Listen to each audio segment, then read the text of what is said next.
காப்பாற்றும் காவலர் நீரே.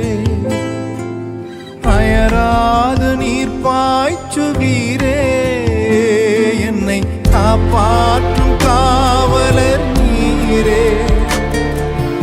அயராது நீர் பாய்ச்சுவீரே, என் தேவைகள் யாவையும் சந்திப்பவரே.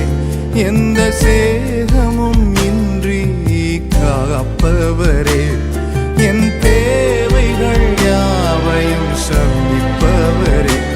எந்த சேதமும் இன்றி காப்பவரே.